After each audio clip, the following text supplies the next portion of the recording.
Assalamualaikum warahmatullahi wabarakatuh. Tabi pun, selamat datang, selamat bergabung rekan-rekan program studi pendidikan bahasa dan sastra Indonesia. Berjumpa lagi dengan saya, Heru Prasetyo sebagai pengampu dari mata kuliah Teori Sastra Modern. Teman-teman, melanjutkan perjalanan pertemuan sebelumnya yaitu Teori Roman Jakobson. Kali ini kita akan memasuki materi yang lebih dalam, yaitu terkait dengan sastra dan studi sastra. Bagaimana perjalanan kita hari ini? Yuk kita intip materinya satu demi satu.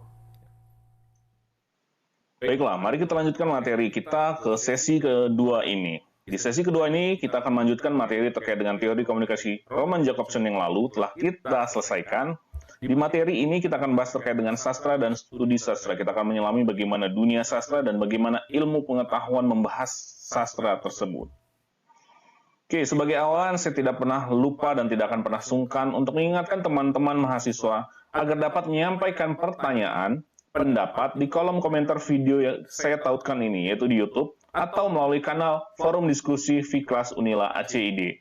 Jadi, semua pertanyaan yang menggantung dan berkecamuk di kepala kalian, silahkan tulis, sampaikan kepada saya. Jangan sampai kalian ketika lulus mata kuliah ini hanya sebatas lolos, tapi tidak lulus dan mendapatkan pengetahuan yang lebih. Oke, masuk ke materinya.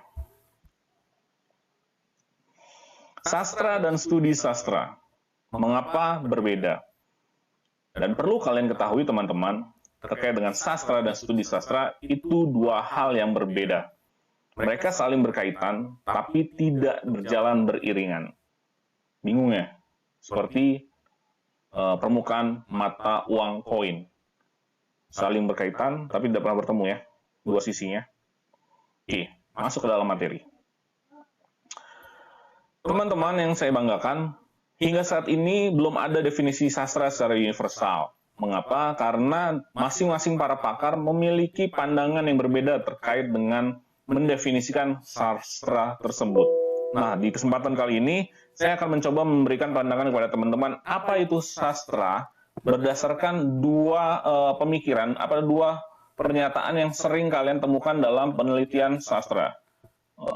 Sebentar. Yang pertama adalah terkait dengan pernyataan Ren Wellek dan Austin Warren. Duo ini adalah duo yang amat sangat terkenal. Jika teman-teman mengikuti perkuliahan ini, harusnya sudah memiliki buku teori kesusastraan atau literary theory dalam bahasa Inggrisnya. Duo ini menyatakan bahwa sastra adalah proses kreatif sebuah karya seni. Mengapa hal ini dikatakan oleh keduanya? Seperti kalian tahu, ketika sastrawan atau pengarang menciptakan sebuah karya sastra, entah itu puisi, novel, dan sejenisnya, pasti dia akan mengalami sebuah proses kreatif. Proses kreatif itu berupa bagaimana cara dia memandang imajinasi, sumbernya adalah dari kenyataan, realita, ia tuliskan menjadi sebuah tulisan yang berbahasa. Tulisan itu tentu ada makna. Nah, itu adalah karya seni. Dan Ren Wellek menyatakan adalah sastra adalah proses kreatif sebuah karya seni. Bagaimana dengan pernyataan berikutnya? Dua ini juga cukup terkenal, N. Jefferson dan David Ruby. Keduanya adalah penulis dari buku Modern Literary Theory, Comparative Introduction. Seharusnya ini buku babon, dan teman-teman harus punya buku ini. Bisa di-download di tautan, atau teman-teman bisa cetak lagi, di print atau di fotokopi, jadikan pegangan. Ya, tantangan cuma satu, bahasa Inggris. Ya, N. Jefferson dan David Ruby memberikan pernyataan bahwa sastra itu apa? Lebih kompleks dan lebih detail. Tulisannya sederhana seperti ini. The author sends a literary text about reality to the reader in language. Dalam bahasa Indonesia, penulis mengirimkan teks sastra tentang realita kepada pembaca dan bahasa. Fokus kepada hal yang saya garis bawahi. Dicetak tebal. Ada penulis, ada realitas, ada pembaca, dan terakhir ada bahasa. Keempat hal ini harus ada dalam sebuah karya sastra. Itu mengapa keempat hal ini merupakan syarat dari keberadaan sebuah karya sastra. Ketika kita bicara karya sastra, maka keempat hal ini akan muncul. Jika tidak muncul salah satunya, bisa saja itu bukan sebuah karya sastra. Tulisan ringan bebas, esai bisa jadi. Tapi ketika bicara sastra, pasti akan ada empat hal ini. Ada penulisnya, yang menulis, tentu yang mengarang, ada realita, sumber inspirasinya, ada pembaca yang akan kelak menikmati karya sastranya, dan ada bahasa sebagai media dia mengungkapkannya. Dan terkait 4 hal ini adalah bocoran terkait dengan materi kita pekan depan, sesi berikutnya. Jangan luput. Oke, kita mulai ke batasan hakikat sastra lanjutnya. Ketika bicara tentang hakikat sastra, apa itu sastra, kita kan tidak pernah lepas dari namanya proses kreatif. Teman-teman pasti pernah dengar Aroma Karsa, karya Dewi D. Lestari. Konon kabarnya, Dewi Lestari menghabiskan bertahun-tahun penelitian, riset, untuk menghasilkan sebuah tulisan novel Aroma Karsa. Dia bahkan harus turun ke Bantar Gebang untuk menikmati, mendeskripsikan, mengilustrasikan bagaimana namanya bau sampah. Bayangin, cuma untuk mendeskripsikan bau sampah, dia harus turun ke Bantar Gebang. Bagaimana baunya, bagaimana rupanya, bagaimana rasanya, gitu kan. Dan berbagai riset-riset lainnya. Proses kreatif ini tidak mudah dan tentu akan memakan waktu yang lama. Dan karya sastra pasti akan mengalami ini, proses kreatif. Dan berbeda-beda tentunya, satu penulis dan penulis yang lain, inspirasinya juga akan berbeda. Lalu berikutnya adalah menggunakan bahasa. Iya, pengalaman-pengalaman tadi, imajinasi tadi dituturkan menjadi tulisan lewat bahasa. Kalau karya yang lainnya lagu, ya berarti lewat nada-nada. Tapi kalau misalnya karya sastra menggunakan bahasa pastinya. Berikutnya, berkaitan dengan berbagai bidang ilmu. Nah, berkaitan dengan berbagai bidang ilmu ini, saya tetap akan menggunakan Dewi Lestari, karena saya rasa teman-teman yang generasi milenial pasti paham lah ya, Dewi Lestari. Ketimbang saya harus mengambil contoh, misalkan Hamka, Tenggelamnya Kapal Van der Wijk, atau Sultan Takdir Ali Syahbana, atau Taufik Ismail. Mungkin agak ribet ya, karena jauh. Tapi, saya ambil contoh dari Dewi Lestari. Pernah baca Supernova? Supernova itu adalah salah satu karya masterpiece kalau saya bilang dari Dewi Lestari. Mengapa? Karena ia mampu menjadikan sebuah karya sastra itu kompleks. Di dalam itu ada syarat ilmu pengetahuan yang kita ketika membaca mendapatkan pencerahan. Ada sainsnya di sana. Bagaimana bicara tentang dunia, universe, tentang bintang, komet, dan lain-lainnya. Luar biasa. Dan ini kalau misalnya proses kreatifnya nggak matang, nggak panjang, jelas dia akan tidak bisa memaparkan ini dalam sebuah karya sastra novel. Ya novel dibatasin sih 400-500 halaman. Memang banyak, tapi kalau misalnya kita nggak detail dan nggak pinter, ya sulit loh mendeskripsikan seperti itu. Ini berkaitan dengan bidang ilmu. Jadi sastra tidak mungkin hanya berkutat dengan ya kehidupan atau sastra saja, tapi tidak. Bisa saja dia berkaitan dengan ilmu-ilmu yang lain.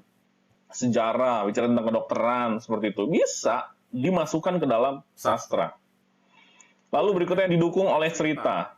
Mengapa cerita? Iya, karena biasanya terkait dengan sastra pasti akan berkaitan dengan cerita. Puisi, dia akan bercerita tentang apa? Kesedihan, kebahagiaan, apalagi kemarahan, kejengkelan, pemberontakan, kehilangan, dan lain sebagainya. Pasti akan ada cerita dari sebuah karya sastra. Sifatnya imajinatif. Perlu ditegaskan teman-teman, karya sastra walaupun seril, senyata, sedetail, dan mungkin bisa dibilang, wah menarik sekali, pasti dia akan diputuskan adalah karya imajinasi. Karena dia adalah hasil olah pikiran si penulis. Bisa saja itu adalah inspirasi dari dunia nyata, tapi dunia nyata yang dibawa ke dalam sebuah karya sastra itu bukan dunia nyata, tapi sudah dimasukkan dalam ramuan ia menulis, sehingga itu menjadi sebuah tiruan dari dunia nyata. Atau mimesis. Saya bocoran lagi deh. Mimesis, pragmatik, itu akan berkaitan dengan materi kita sesi berikutnya. Ya.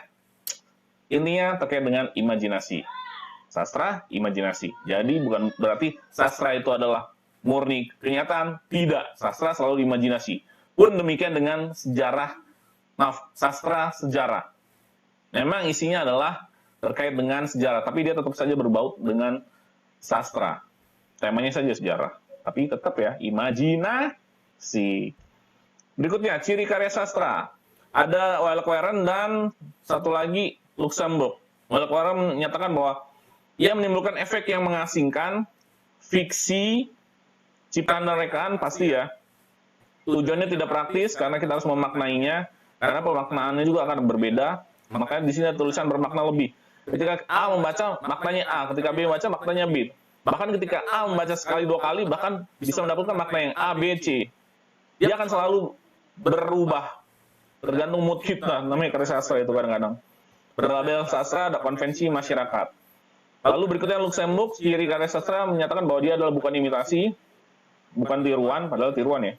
Lalu otonom, koherensi, sintesis, dan mengungkapkan yang tak terungkap. Biasanya ketika lewat sastra kita bisa menuliskan sesuatu. Maka dibilang adalah kadang-kadang tulisan itu bisa setajam pedang katanya. Sastra dan studi sastra masuk dalam materi inti kita. Luxembourg menyatakan bahwa ilmu sastra adalah ilmu yang mempelajari teks-teks sastra secara sistematis yang sesuai dengan fungsinya di dalam masyarakat. Teori sastra merumuskan kaidah-kaidah dan konvensi kesusastraan umum.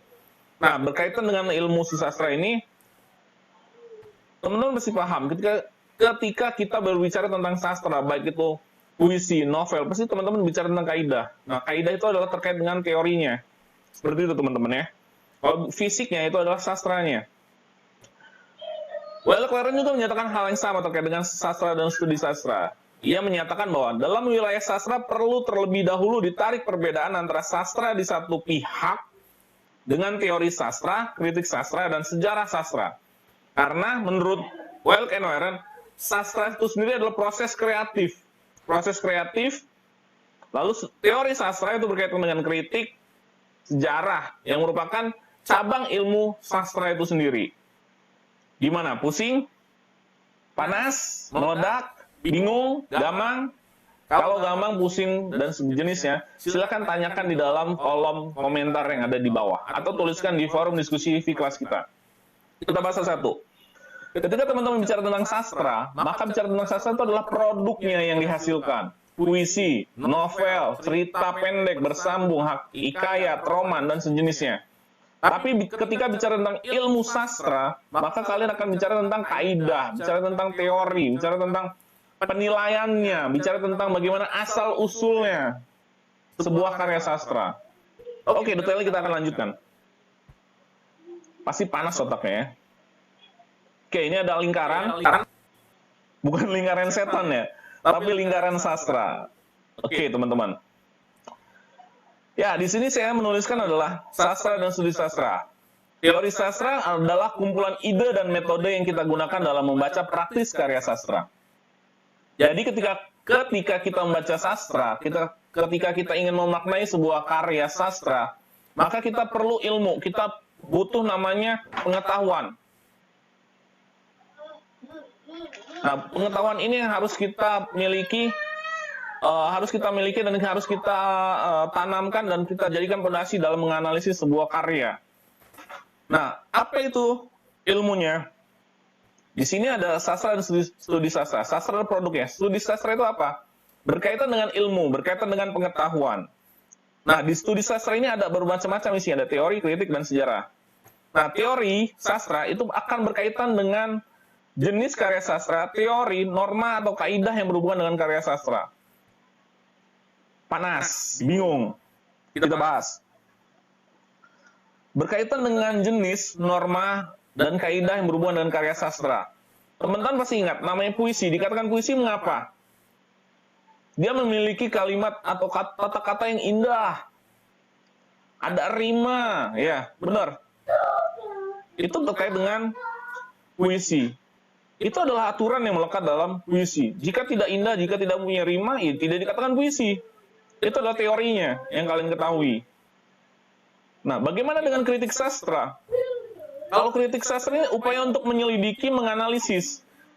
Jadi ketika kalian menganalisis, pasti kalian akan nantinya menemukan titik menginterpretasi dan memberikan komentar serta penilaian. Contohnya seperti apa gini? Kita pakai novel yang populer lagi deh. Laskar Pelangi, Andrea Hirata. Saya udah berkali-kali baca novelnya. Pasti kalian juga udah. Andrea Hirata menuliskan dalam Laskar Pelangi ada namanya sosok tokoh Ikal. Nah, sosok Ikal nih kadang-kadang ditengarai, merupakan sosok pengejawantahan si Andrea Hirata. Mengapa demikian? ditelusuri dari strukturnya, tokoh penokohan, bahwa si Ikal ini adalah sosok yang rambutnya memang hikal, hitam, pendek gitu kan. Lalu berikutnya dari strukturnya, dia sekolah di Muhammadiyah Gampong misalkan. Itu dari teksnya. Dari luar teksnya, kalian wawancara si Andre Hirata, bahwa ternyata benar. Nah, ada hubungan terkaitan antara apa yang kalian telusuri dari struktur teksnya dan di luar teksnya ternyata ada kesesuaian, bahwa akhirnya dianalisis, disepakati, dan dirumuskan bahwa Ikal ini adalah si Andre Hirata. Kritik sastranya seperti itu, menilai, mengambil benang merah, menyimpulkan seperti itu ya. Kritik sastra. Maka kalau misalnya kalian berusaha mengkritik tapi tidak tahu teorinya, tidak tahu ilmunya, ya bagaimana kalian mengatakan mampu menilai tersebut ya. Tapi kalau bicara tentang nilai ini, kita kalau di sastra itu nggak ada namanya nilai bagus, jelek, ya. Semuanya relatif, karena saya menilai bisa saja bagus, kalian bisa menilai saja bisa jelek, atau kalian menilai bagus, saya mengatakan jelek, relatif, karena pandangan orang tentang sastra berbeda-beda. Dia mengatakan jelek bisa saja karena dia ilmunya belum cukup, maka dikatakan jelek. Saya mengatakan bagus karena mungkin saya lebih dahulu memiliki basic, sehingga saya katakan bagus, mengapresiasi lini-lini yang hadir dalam sebuah karya sastra. Demikian, jadi tidak ada bagus jelek, semua relatif kok. Kembali lagi ke bagaimana teman-teman merespon dari sebuah bacaan. Lanjutnya ke berikutnya, ada sejarah sastra. Sejarah sastra ini berkaitan dengan kesejarahan sastra, baik pembicaraan jenisnya, bentuknya, pikiran, gaya bahasa yang terdapat dalam karya sastra dari periode ke periode. Ingat, tempo lalu kita pernah bicara tentang pantun, saling saut menyaut. Pantun itu adalah jenis puisi lama. Ingat ya, itu jenis puisi lama. Ada lagi kalau bisa bicara tentang periode, ada namanya periode Balai Pustaka, ada Hamka, ada Sultan Takdir Ali Syahbana. Teman-teman paham ya? Bagaimana dengan sekarang? Sekarang yang kekiniannya ada Andre Hirata, ada Eka Kurniawan, ada namanya Akmal Nasyari Bastral. Periode-periode tertentu menghasilkan karya-karya tertentu. Penulisan, gaya bahasa, topik pun akan berbeda dari masing-masing periode. Sehingga masing-masing periode ini memiliki kekhasan. Itu bicara tentang sejarah sastra. Tapi lain halnya nanti kalau teman-teman bicara tentang sastra sejarah. Sastra sejarah beda lagi. Sastra sejarah dengan sejarah sastra beda. Sejarah sastra terkait dengan periodisasi, jenis-jenisnya, ya, jenis-jenis karya sastra. Sastra sejarah adalah sastra berjubah berselimut sejarah. Dia sastra, tapi berselimutnya sejarah. Novel-novel sejarah yang kalian baca. Misalkan Presiden Prawira Negara, itu adalah salah satu novel sejarah karya Akmal Nasyari Bastral. Jadi jangan dibuat sama sejarah sastra sama sejarah, dua hal berbeda. Lanjut ya. Nudonan panas, kalau panas artinya mikir, kalau mikir berarti mau pinter. Masih hal yang sama sastra dan studi sastra. Ini terkait dengan ruang lingkup dan pertanggungjawabannya. Kalau bicara tentang sastra, maka ruang lingkupnya adalah kreativitas dan penciptaan. Bagaimana si sastrawan, si pencipta menciptakan sebuah karya sastra. Pertanggungjawabannya seperti apa? Produknya, apakah indah atau tidak? Nilai estetikanya, fungsi artistiknya, muncul atau tidak? Kalau tidak muncul, bagaimana? Apakah dia gagal? Ya belum tentu juga, karena bisa saja sebuah karya sastra tidak menggunakan fungsi-fungsi artistiknya. Ketika kalian di pengantar sastra dikasih tragedi Si Kawinka, bingung kalian, kok puisinya gini, kayak anak tangga, nggak jelas. Tapi ketika kata per kata tadi dituliskan menjadi sebuah kata yang lebih padu, kasih kawin, agak mulai nyadar gitu kan, bahwa ini ternyata bukan sebatas kayak tangga, random, abstrak, absurd gitu kan. Karena ini namanya penulis ya, pengarang pasti punya makna, punya maksud. Dan kadang-kadang kita itu nggak punya sense of art-nya gitu. Makanya tadi saya bilang, kita mengatakan jelek bukan berarti karena kita mengatakan jelek, tapi kita mengatakan jelek karena kita nggak punya ilmu. Di sastra itu kayak gitu, di seni lah, dalam hal yang lebih umum. Kita tidak bisa mengatakan itu bagus, bukan berarti karena kita ya nggak bisa ngatakan dia, yang kita nggak bisa ngapresiasi karena kita nggak ada ilmunya. Saya mengatakan jazz itu jelek ya karena saya nggak punya ilmu jazz, saya nggak ngerti tentang jazz. ketika orang tahu tentang jazz ya orang bisa menikmati. Ketika mereka menikmati karya sastra puisi yang abstrak ya karena mereka punya ilmunya sehingga bisa memaknai sastra tersebut. Jadi tidak ada kata jelek dan bagus, yang ada adalah kamu sudah menguasai ilmunya atau belum gitu. Nah, kalau terkait ilmu sastra, ruang lingkupnya adalah ilmu sendiri. Hasanahnya adalah pengetahuan. Pertanggungjawabannya adalah logika ilmiah. Maka tadi ketika saya bicara tentang Laskar Pelangi, Andra Hirata adalah ikal. Ya dijelaskan secara logika ilmiah. Setelah ditelusuri melalui struktur teksnya bahwa ternyata tokoh penokohannya seperti ini. Dan ketika melakukan wawancara sosiologi sastra, tarik ke lapangan bahwa ternyata SD Gampong ini seperti ini dan ini merupakan tempat tinggal dia. Semua dapat ditelusuri dengan data dan fakta. Jadi bukan katanya, bukan menebak-nebak. Semua dipertanggungjawabkan secara ilmiah karena dia merupakan ilmu pengetahuan seperti itu. Jadi beda ya antara produk dan ilmu susastranya ya. Oke. Saya sengaja ngambil template gambarnya adalah ini. Salah satu novel lumayan lawas. Karya Sindunata, Anak Bajang Menggiring Angin. Tapi nggak tahu teman-teman udah pernah baca atau belum, atau pernah lihat atau tidak. Pun kalau misalnya belum atau tidak, PR. Karena waktu itu Pak Kavi pernah bilang ya, ketika kalian menjadi mahasiswa pendidikan bahasa dan sastra Indonesia, waktu awal-awal kalian kuliah, kalian harus atau wajib namanya banyak membaca. Kalau misalnya kurang membaca, ya kurang bisa mengapresiasi namanya sastra dan sastra Indonesia.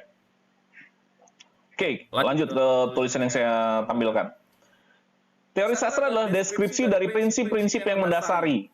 Bisa dikatakan alatnya yang digunakan untuk mencoba memahami sastra.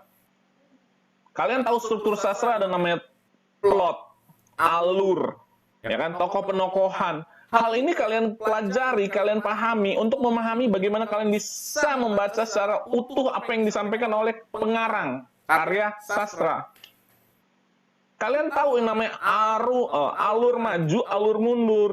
Mengapa dikatakan alur maju? Ternyata alur maju itu dia bercerita tentang kini hingga ke masa mendatang. Sementara alur mundur dikatakan mundur, mengapa? Karena dia bicara tentang kini ke masa lalu, gitu. Itu adalah alur mundur. Dan kalian tahu dasar-dasar itu ya untuk bagaimana memahami sastra. Kalau misalnya kalian ilmunya nggak tahu, ya susah untuk menganalisis sastra. Lalu berikutnya, teori sastra di masyarakat, di kalangan peneliti, disebut juga dengan teori kritis, karena tugasnya adalah mengkritisi, menganalisa, gitu, menginterpretasi, atau hanya sebatas teori.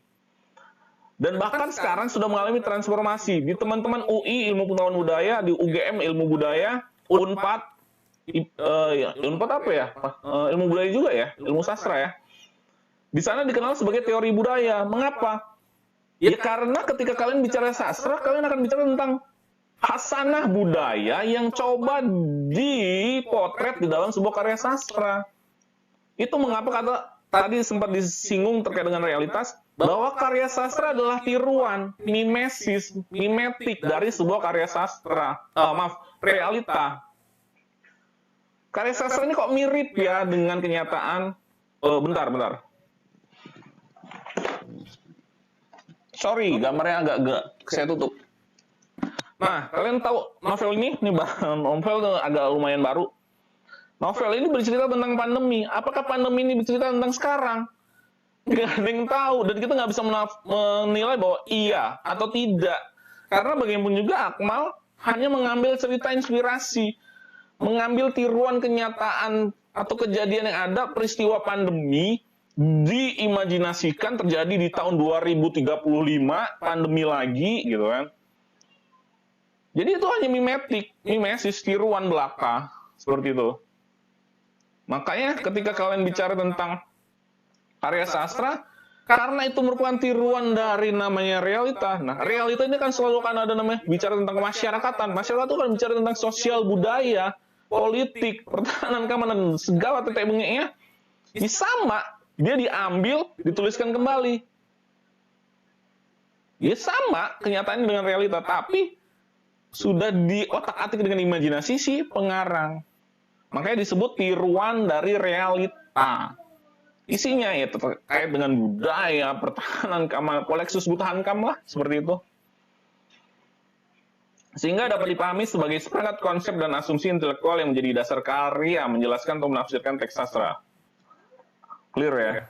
Berikutnya, teori sastra mengacu pada prinsip apapun yang berasal dari analisis internal teks atau dari pengetahuan di luar teks yang dapat diterapkan dalam berbagai situasi penafsiran. Makanya tadi saya bilang, dari struktur tokoh penokohan, ikalnya keriting, segala macam dijelaskan. Sekolah di Muhammadiyah Gampong. Lalu kalian dari luar teks, kalian wawancara sih Andre Hirata. Dipertemukan benang merah, bahwa disimpulkan bahwa sosok Ikal adalah Andre Hirata.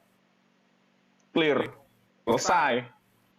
Maka teori sastranya harus mumpuni dulu. Harus jitu dulu, gitu ya. Cara ngetesnya, karya sastra itu kan ada berbagai sudut pandang. Ada dari karya sastra itu sendiri, ada dari pembacanya, ya kan, ada dari realitasnya, atau dari pembaca.